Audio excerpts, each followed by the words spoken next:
first speaker today. She's coming directly from Sri Lanka in Asia today to share her wisdom and expertise with our global audience. And I am talking about the great Arosha Jayasundera, who is here with us. Arosha is a graduate from the London School of Economics, and she holds an MBA from BTOES University in the UK. She is a former banker. She is an active Six Sigma specialist and environmentalist.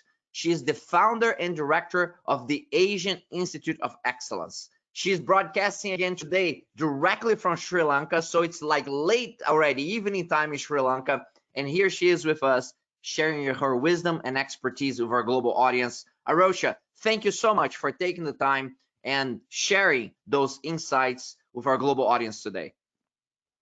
Thank you, Jose. So I'm very delighted to be here today at this international conference with so many esteemed audience and speakers. I'd like to thank in particular Proqis Digital and their team for organizing this event and inviting me here today.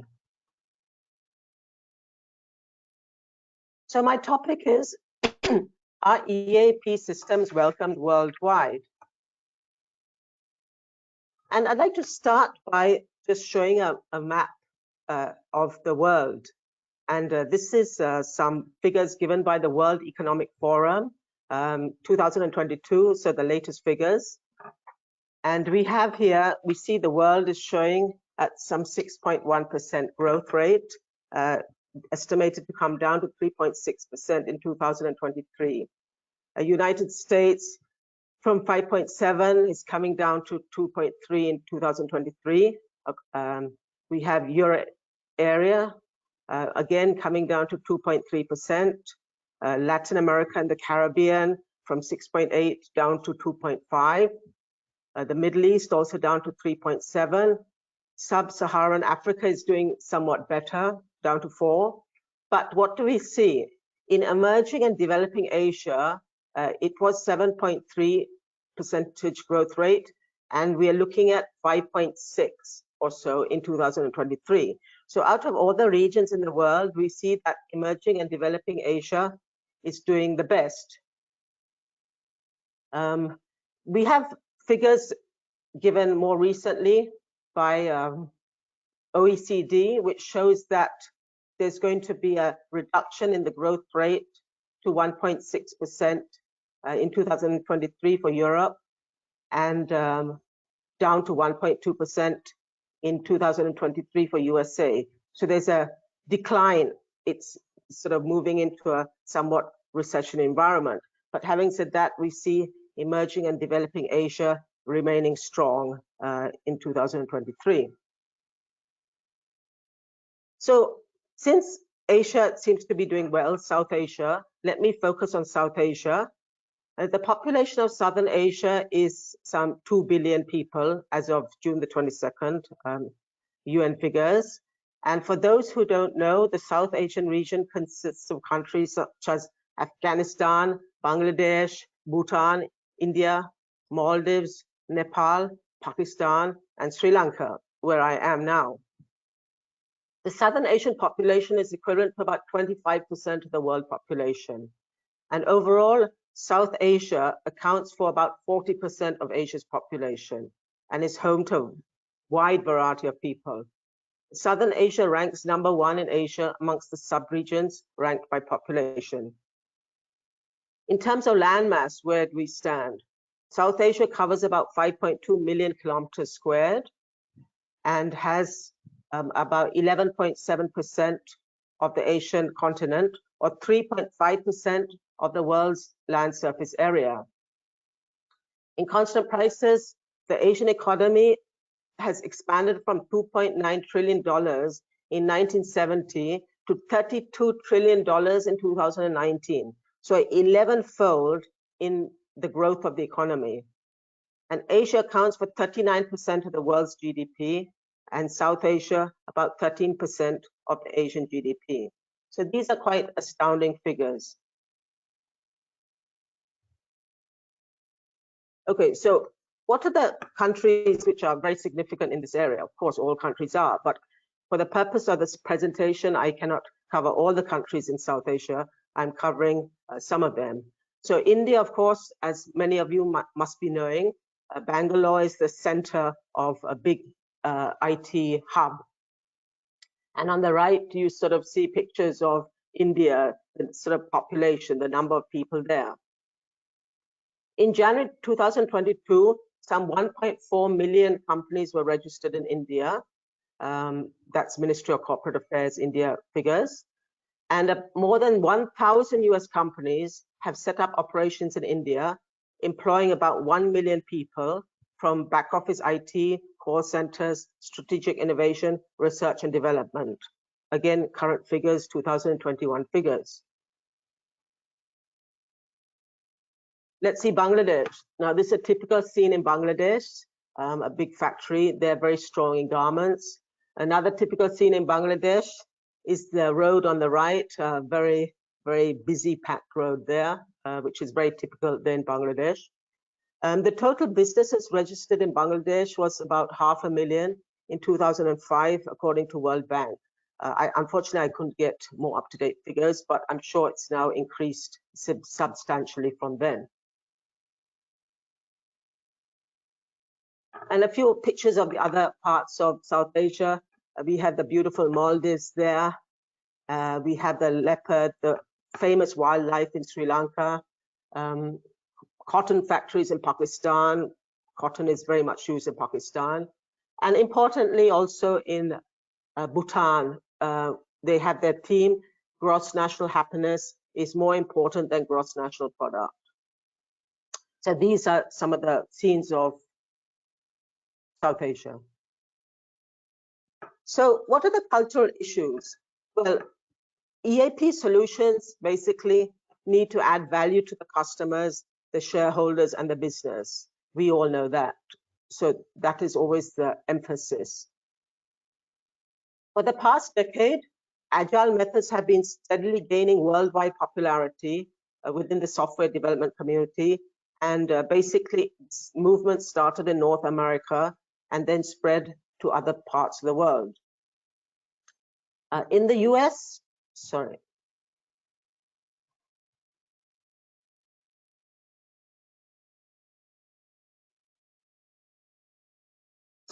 in the US, 80% of companies believe that digital will change their operational model, but only 41% believe that a digital transformation strategy will be successful. And as we will discuss, agility is made of 30% tools and 70% culture. So what are some of the cultural issues?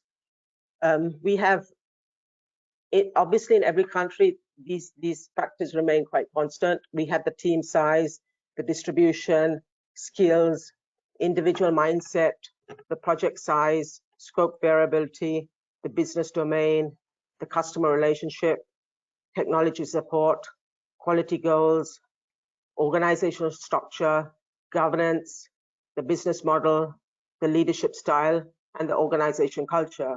What I've highlighted in red are some of the factors that vary a lot from a cultural perspective. So this is a good model. It's done by ResearchGate Publications, and it's a research paper highlighting some of the models which are very appropriate for the culture of a country and of an organization. Out of these models, we have the Hall-Lewis, we have the Kluklan, Hofstede, Hampton-Turner, and the Globe. And out of these models, what is quoted the most is the Hofstede model, because they have some 60,000. It's been done on questionnaires given to 60,000 employees, 67 countries, over 15 years, 116,000 questionnaires, and it's being given to multinational corporations. So what does the Hofstede model mean? That they have various factors there, as you can see, starting with power distance. Power distance is basically how an organization or community feel happy with authority.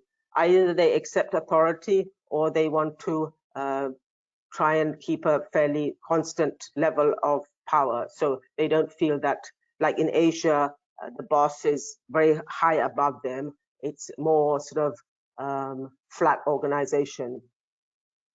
Uncertainty avoidance. It's either companies or people are happy with uncertainty or they're not happy with uncertainty. If they're not happy with uncertainty, they tend to work so that they can try and keep the future constant. Individualism is when people think a lot for themselves, they want to progress themselves, whereas in a collectivism society or organization, people work more as a team. They want to work together. They don't want to take individual decisions. Masculinity, femininity is basically either it's sort of flat. You don't see the difference too much between male and female in terms of work or clothing or position. Whereas in a lot of South Asian countries, there's a lot of emphasis on what the males should be doing and what the females should be doing. Indulgence is basically whether people are happy to indulge themselves and enjoy themselves or do what they like, compared to a society again, which is very familiar in South Asia, where they prefer not to indulge themselves too much. They prefer to be regulated. And another sub-factor here, which is not mentioned in this chart, but is very relevant, is the thinking, whether they are thinking towards the short term or whether they think towards the long term.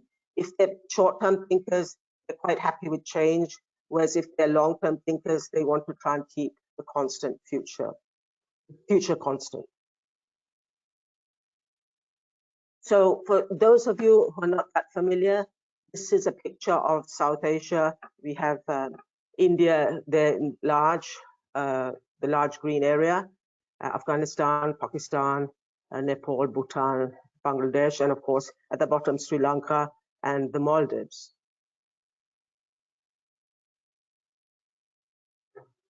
So this was another research carried out in Bangladesh by the International Journal of Advanced Computer Science and Applications. And it shows basically how companies operate from the EAP perspective.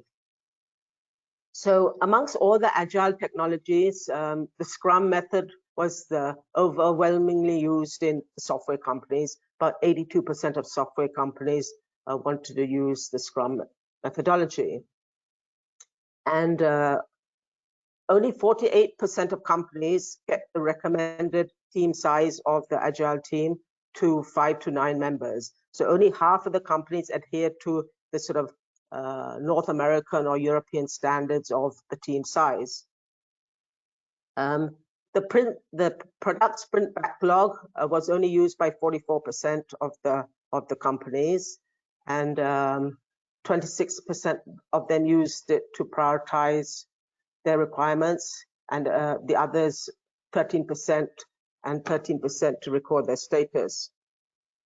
On the burn down charts, we see also only 21% of companies use this burn down chart, which is also a major weakness of the burn down chart.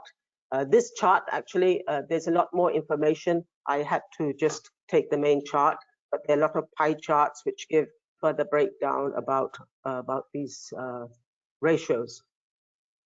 And also only 35% of companies held a Scrum meeting every day, which is another very low figure, which accounts for the lack of success for EAP rollouts to some extent. And the other very low figure here is product owners always attend meetings. That was only 9%. And that was explained by the fact that product owners maybe didn't attach enough importance to attending these meetings, or perhaps the client companies wanted to cut the costs of the EAP solutions, so they didn't want the main people to be at the meetings.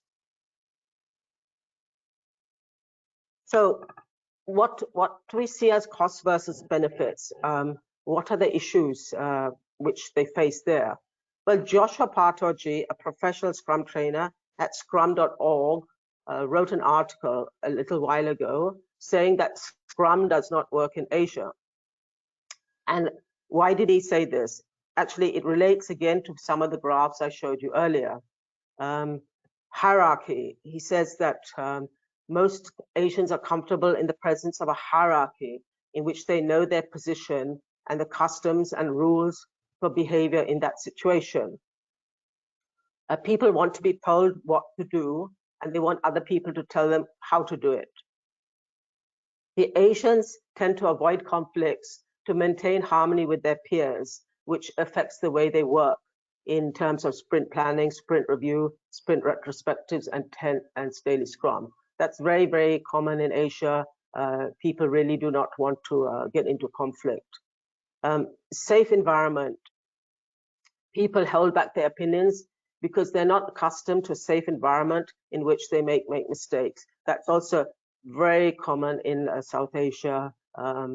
People really do not express their opinions. What else in terms of the safe environment? People are tuned to predictability. They want to think they can predict the future, and their job is then to cause the future to come true by forcing resources and people to make it happen, which may sound difficult to believe, but it is something that happens a lot here, and it makes the organization quite rigid. People don't want to move out of their comfort zones. In terms of culture, Agile requires the ability to tell the hard truths about those who are controlling the purse strings or finance, whereas the Asian culture places a much higher premium on deference, respect, and saving face. So that is definitely a very key feature in this Asian culture. The Asian education system also impacts the way people think and behave in the work environment. And the Asian education system is all about high grades and ranks, not about experimenting, self-discovery, and making mistakes. So from the cost perspective, there's a pretty strong emphasis on keeping costs down, and organizations try to reduce development costs by using the lower cost team members, whereas actually you need to also have the great team members there. So they often try and progress to Agile using project managers and developers, and they don't change much else in the organization. They think it can just be allocated to a few people and rolled out. Having said all that, although other markets are ahead of the Asian market, this doesn't mean that we can predict the future in the next years. We cannot say that things will not happen in Asia. There's a very good chance of it happening and things working out. Okay, now according to McKinsey, in a survey done in 2021 of 2,000 companies, 48% of companies in India have actually started an Agile transformation, but only 36% of them were considered successful. But nevertheless, agility is now considered to be one of the top 3 business priorities in India. What are some successful stories? Well, in India, there's been a huge movement towards online banking, instant account opening, biometric KYC. There was an organization that set up a 540-bed hospital during the COVID period in 2 months. There are new payment gateways and a lot of transport apps. In terms of Sri Lanka, we have online shopping and delivery, online payment gateways, online banking, and online transport systems.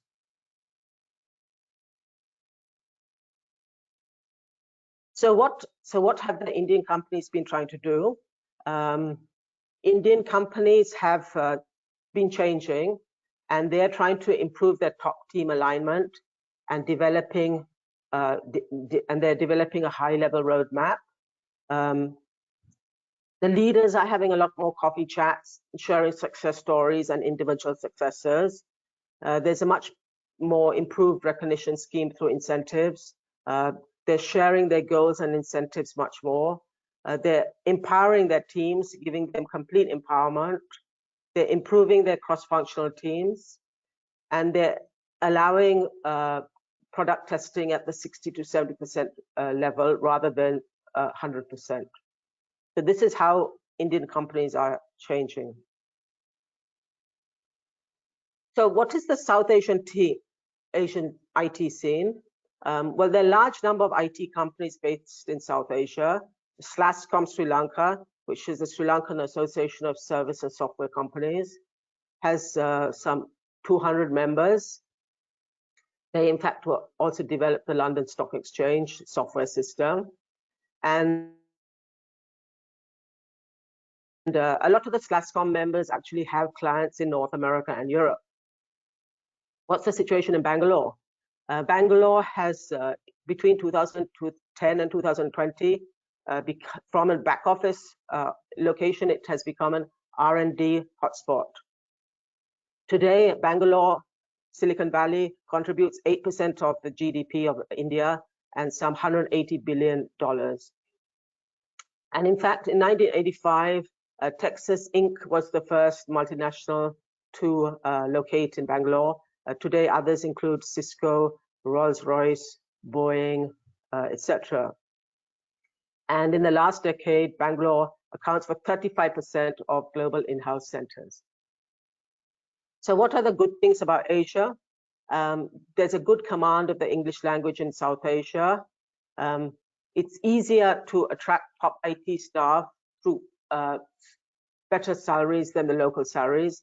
Local salaries tend to be quite low, so any premium on the local salaries is a very good incentive for them. And the other thing is this, for those who want to increase the number of women in their workforce, there's a very high percentage of graduates who are women in this part of the world, South Asia. So there's a huge scope for female recruitment. So here we have a picture of Slascom, Sri Lanka, and some of the incentives they have used to attract women into the IT scene. There's been a membership drive, university outreach, female-only hackathons, global programs, entrepreneurship, digitizations, etc. So there's a big focus on trying to get women into the IT sector in Sri Lanka. And of course, on the right, we have Bangalore, the Silicon Valley of India, pretty well established. So I'm shifting subject a little bit because corporate sustainability is a very important subject and very close to my heart.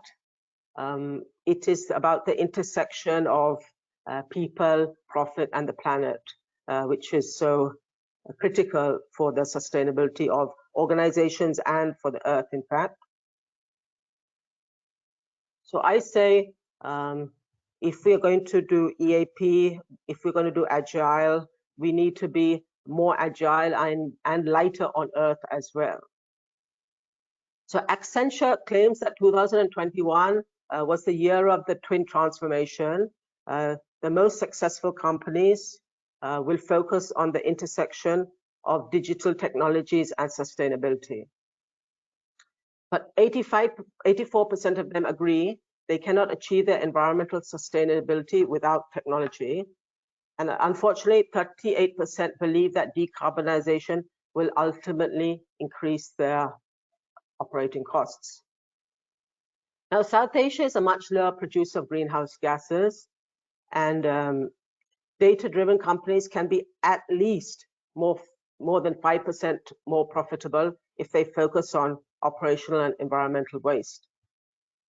And this starts with collecting and maintaining data, setting benchmarks and comparing, which is something they're not doing very much of right now.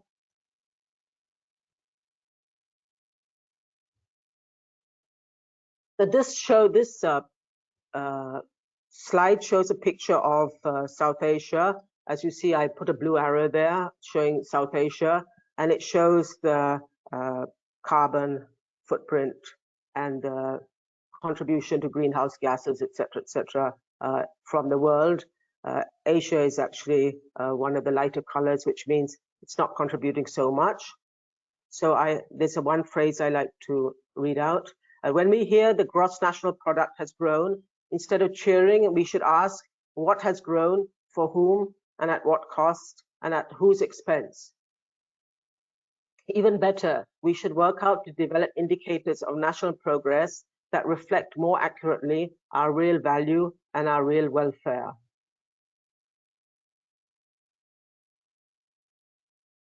So the 2015 Paris Climate Conference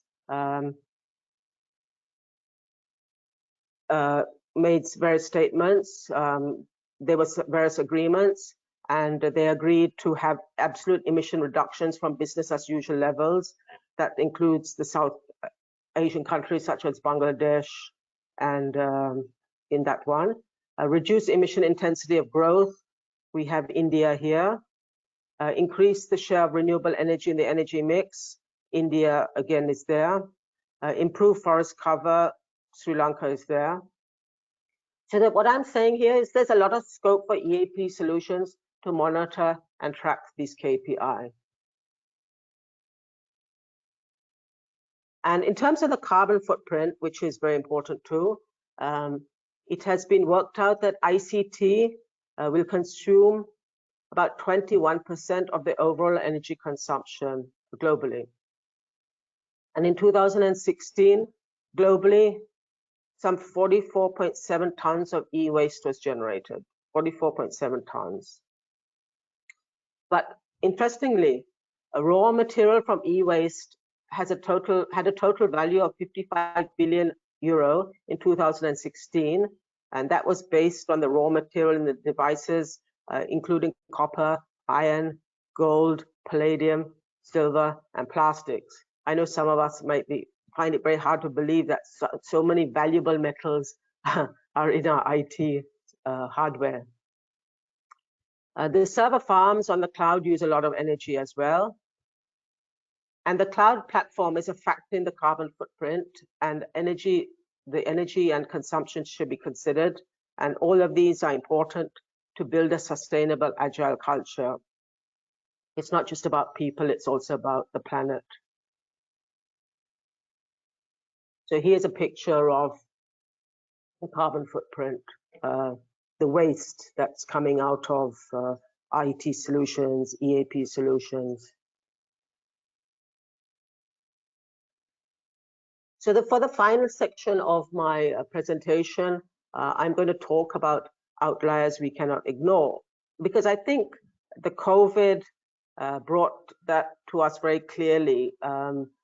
None of us had really predicted that, and suddenly it came and it hammered all the businesses, the way we live, the societies, etc. So outliers are something we cannot ignore, and we need to build it into our solutions. So I don't know how many of you have come across this, but it's a concept that's very interesting to me. The black swan theory refers to events which are difficult to predict in the normal course of business. A black swan is a rare, unpredictable event that comes as a surprise and has a significant impact on the society or the world. The black swan theory was put forward and created by the investor Nassim Nicholas Taleb in 2001 and popularized in his 2007 book, The Black Swan, The Impact of the Highly Improbable. And these are random, unexpected, but high impact events, and they're considered outliers because there's no past data which can point towards its occurrence in the foreseeable future. So how do you handle this?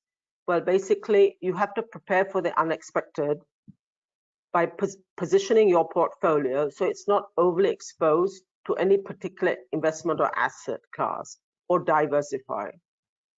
And what may also help is to have better use of big data or agile intelligence for the companies to, for instance, uncover hidden patterns, identify new opportunities, of course, to reduce waste, to reduce risk as well, and to eliminate errors. So I believe there's significant opportunities for data and agile intelligence and EAP solutions in South Asia to identify new opportunities. And this is also a very interesting graph about the Indian stock market. It shows specifically how the Black Swan event impacted the Indian stock market. In April '92, Harsh had met a scam, the stockbroker who conducted a lot of fraudulent events. It killed the market by 48%. The 9/11 attacks, of course, it wasn't in India itself, but it impacted the market by 17%. The global financial crisis, which had a huge effect, 59% slump in prices.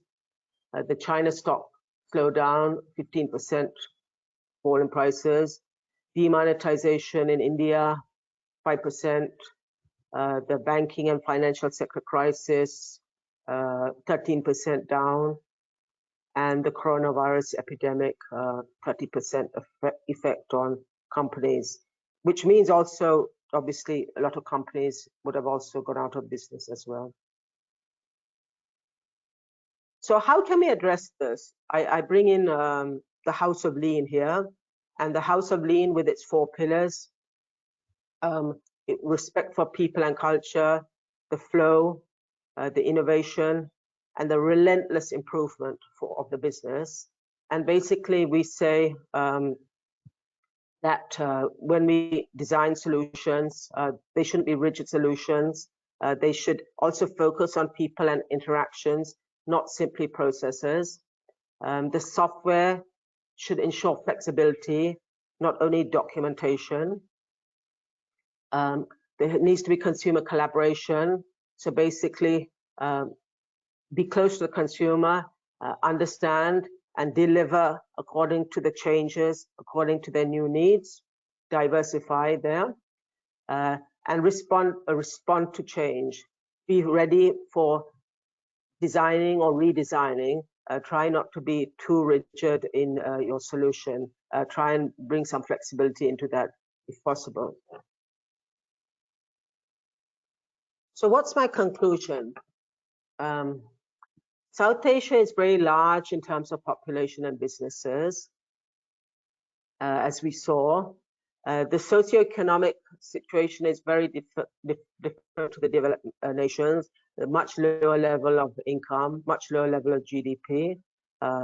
Basic wages are much lower, but there's a huge disparity as well between the lower income and the higher income.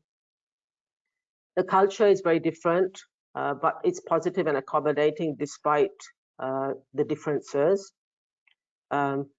So therefore, the learnings and methodology of implementing EAP solutions has to be different. You cannot do it the same way.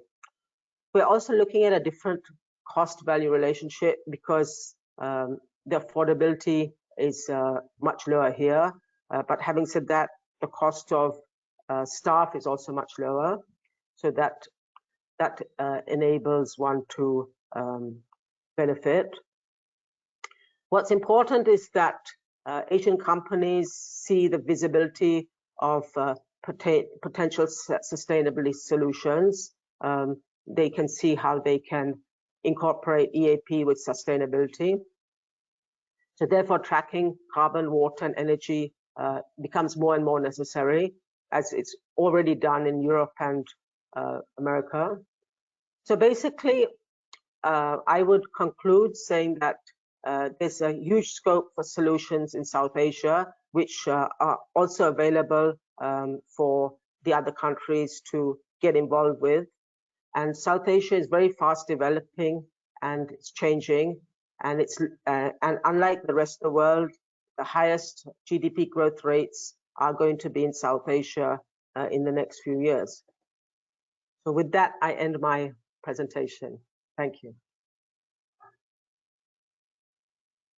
Outstanding, Arosha. Thank you so much. Great presentation. I want to remind the audience that you can continue to submit your questions as we go into our Q&A with Arosha here. I'm going to ask Arosha to stop showing your presentation screen so they can see us in the bigger screen.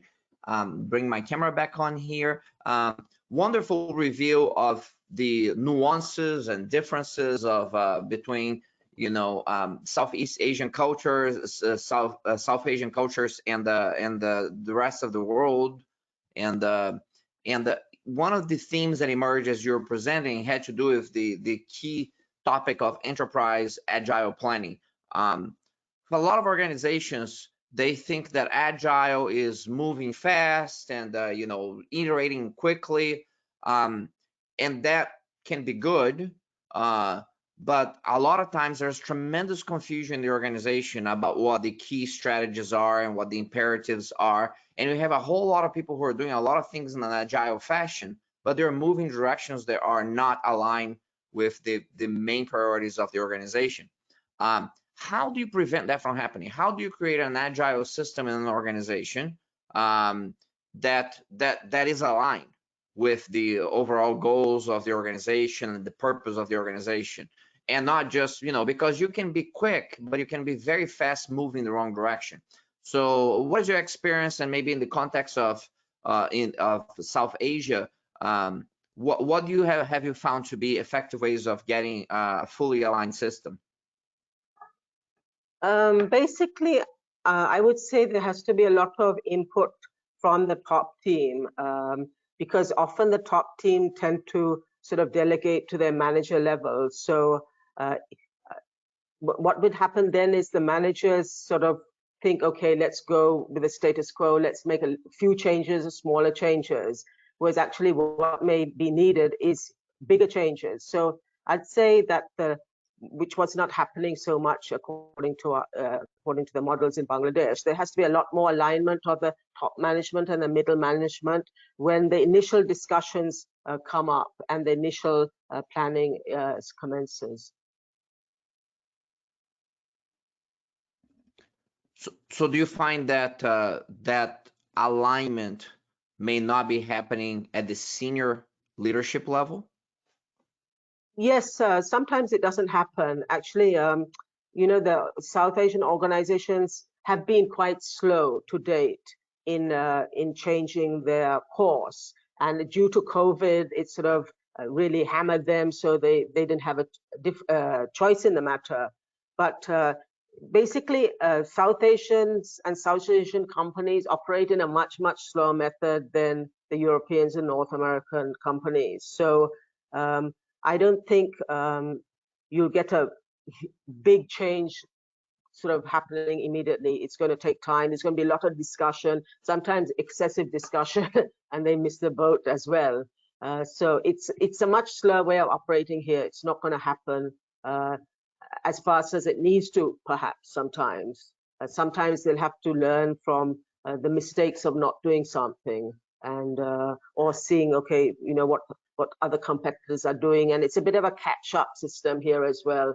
They feel comfortable in doing what they see is happening already around them.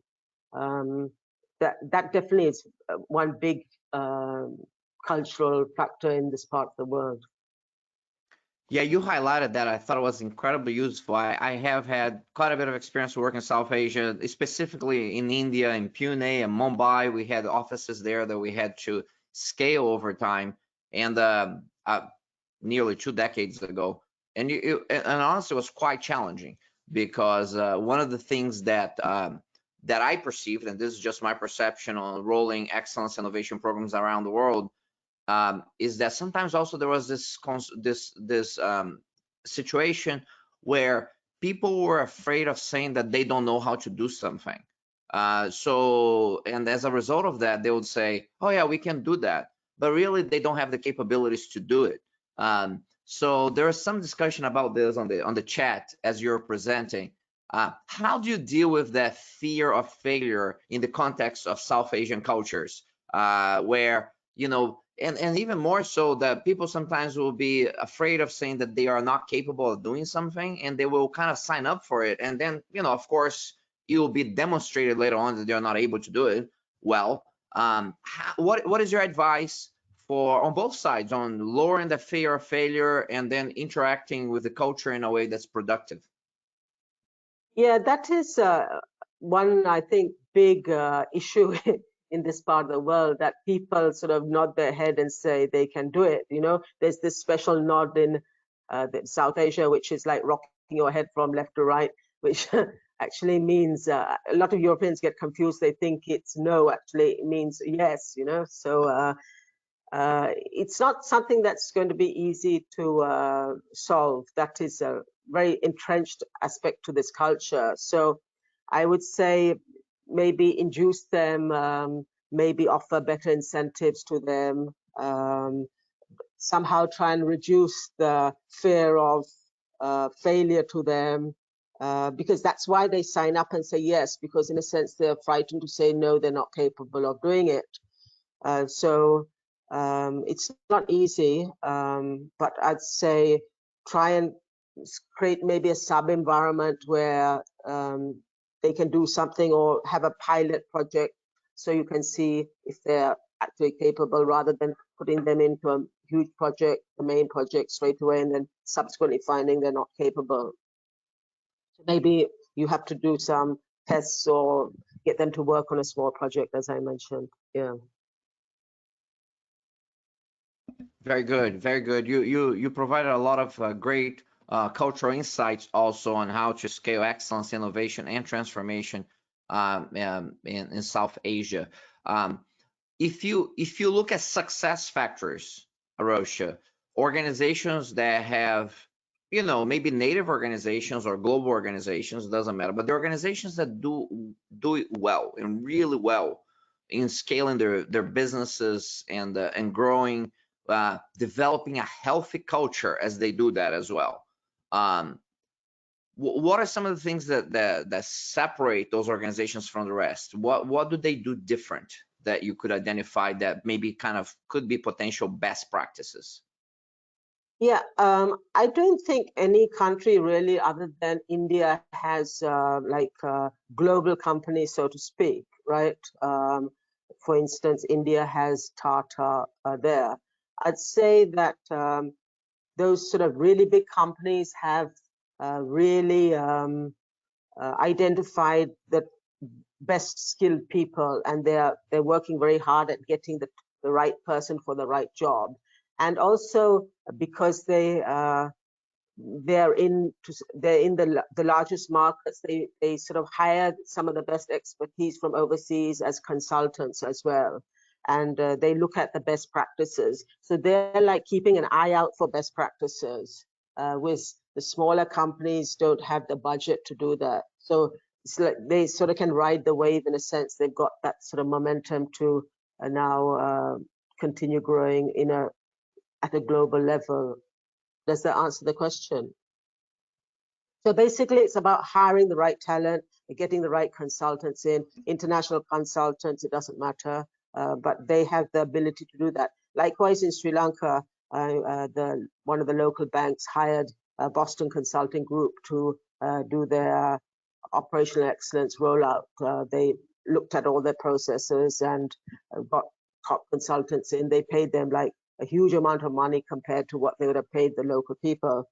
But then they had set up their systems to be very strong and rigorous for the next 10 years. So that tends to happen. They hire the international consultants Yeah, at the beginning. yeah, that's absolutely the case. I have been on the benefit side of that because I end up doing a lot of work for South Asian organizations on that, and you're right, they pay me a lot more than they would pay some local person, and one of the things, of course, is that I talk to organizations in that part of the world is that you're not going to be able to do this well unless you develop internal capabilities. You cannot rely on me to continue to do this for you. So on that note, and because there were some really good commentary related to professionals in South Asia what are the type of capabilities that you think that professionals need to develop in the next 5 years or so, 5 to 10 years in South Asia, to allow the organizations and the countries to develop? And I don't want to focus on technical skills, because I think those technical skills continue to evolve and they can be very specific. I'm thinking more about leadership skills, and what are some of the leadership skills that you think need to be developed for South Asia professionals to be even more effective in the years ahead? Yeah, I think basically much more sort of visionary skills need to be developed. Flexibility, much more innovation. They also need to be closer to what's happening in the rest of the world, pick up the latest trends, maybe attend some international conferences, network better as well. So basically, what I'm saying in a sense is they should pick up some of the international level leadership skills and implement them in South Asia. I'm not saying that it has to be implemented exactly the same way. It cannot be done so. But when they have that at the back of their mind, then basically they know what they need, what the organization needs to do. That's terrific, Arosha. I have just posted on the chat for everybody who's on the conference right now a direct link to a LinkedIn post that has Arosha's page, so you can connect, send her a connection request if that makes sense. What is the best way of following what's going on with you and the Asian Institute of Excellence, Arosha, beyond connecting with you on LinkedIn? Yeah, LinkedIn is actually where I post quite a lot of stuff, but I don't necessarily update it all the time. So if my email address is the Asian Institute of Excellence, so you can contact me there. I think that's the best way. Yeah. Thank you, Arosha. On behalf of our global audience, thank you for sharing your expertise and your wisdom with all of us today. Very insightful view of what's going on with culture and transformation in South Asia. So thank you for doing that for us. Thank you very much, Jason. Ladies and gentlemen, we started today with excellence, innovation, transformation, culture in South Asia. And we're going to wrap up the session now, and we're going to be coming back at the top of the hour with another great women leader of excellence, innovation, and transformation. And I'm talking about Barbara Scott, who is the founder of Presence Management Consulting. She is going to be talking to us about the missing factor in the business transformation and operational excellence success equation. So you have a description of her discussion on the agenda that I put on the chat. You can also connect with her and everybody else through the LinkedIn post that I have shared with you. But for now, take a break, and we'll be back at the top of the hour with the missing factor in business transformation with Barbara Scott. See you soon.